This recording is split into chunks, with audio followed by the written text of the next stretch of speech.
Shalom para permisa yang dikasihi Tuhan. Berjumpa kembali dalam podcast STT Kristus Alpha Omega bersama dengan saya Rudianto Chandra Saputra.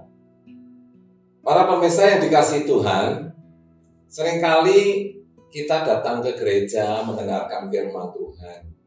Seringkali kita mendengarkan hamba-hambanya sedang membawakan khotbah di gereja. Kita mendengarkan firman yang dibacakan, yang dipahami, yang diulas bersama-sama.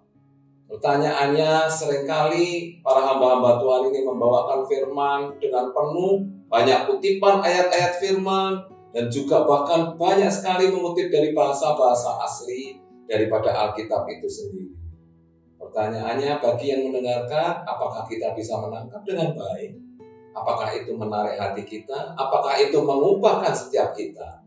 Tapi sebaliknya juga ada hamba-hamba Tuhan yang berkhotbah dengan metode bercerita yang panjang lebar. Mengutip hanya satu bagian dari ayat firman saja, setelah itu dilanjutkan dengan cerita-cerita dan parahnya cerita-cerita tentang duniawi.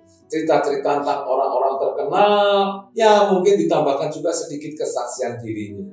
Sehingga tidak didapatkan satu nilai teologis, aplikasi, dan hal-hal yang mengubah kehidupan para pendengar. Saudara, apakah itu firman itu mampu mengubahkan kita, membuat menarik kita untuk mendengarkannya? Siang hari ini kita akan belajar bagaimana menariknya mendengarkan, memahami firman narasi dari Alkitab kita. Saudara, ada hamba Tuhan yang lain sebagai perbandingannya. Dia membawakan firman Tuhan dengan metode narasi, metode bercerita. Namun, hamba Tuhan ini masih menempatkan makna teologis, masih menyajikan makna teologis, dan penerapan yang mampu mengubah semua pendengarnya. Para pendengar semuanya, tentunya kita ini secara natural menyukai apa yang namanya cerita. Cerita-cerita yang dulu pernah kita baca sejak masa kecil, saya pun juga demikian, saudara. Masa kecil, masa remaja, saya suka baca buku cerita.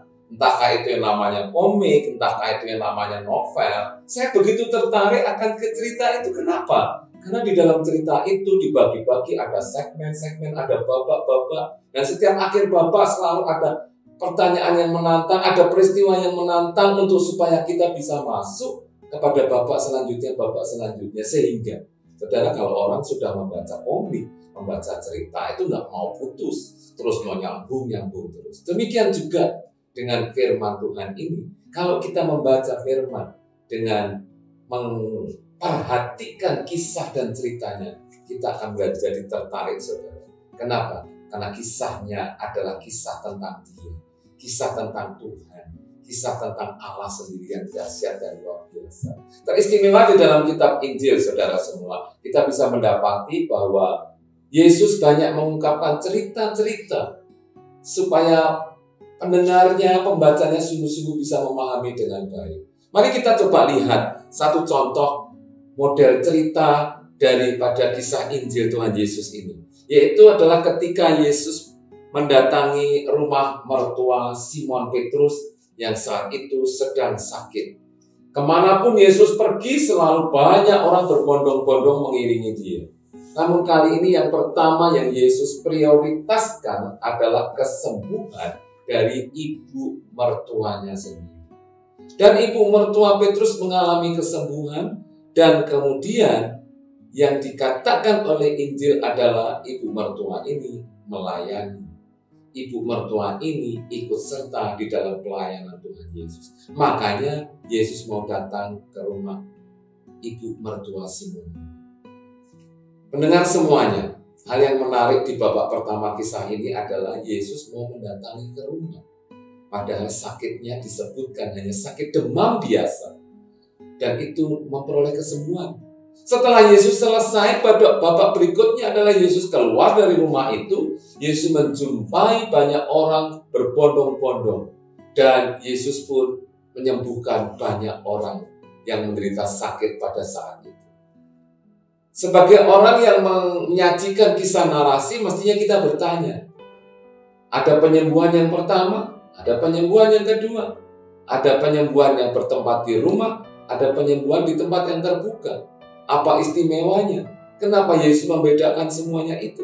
Nah, disinilah tantangan kisah, tantangan narasi ini.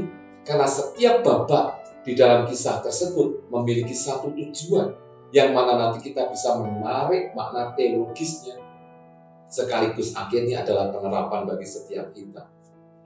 Mendengar semuanya, semua orang yang datang Yesus disembuhkan, tapi istimewa adalah mertua Simon. Kenapa? Karena mertua Simon di dalam pengetahuan Tuhan, dia disebutkan akan melayani. Namun orang banyak yang disembuhkan, tidak disebutkan dia akan melayani. Mungkin setelah disembuhkan akan pergi dan hilang begitu saja, hanya menikmati kesembuhan, hanya euforia belaka. Tetapi Injil memberi penekanan, khususnya Injil Matius ini memberi penekanan bahwa ibu mertua ini akan melayani. Nah, disinilah yang menariknya. Ada kata rumah, ada yang di luar. Maka membuat kita pendengarnya berpikir, kenapa yang di rumah, kenapa yang di luar?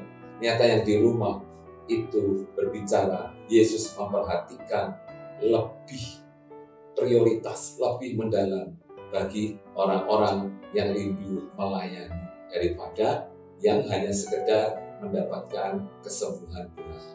Mendengar semuanya, mari terus gumuli firman-firman narasi dan temukan babak demi babak yang menarik yang pasti akan mengubahkan kehidupan setiap kita, membawa makna teologis yang akan mengantarkan kita menjadi pengikut Yesus yang setia dengan rema-rema yang baru yang akan kita dapatkan.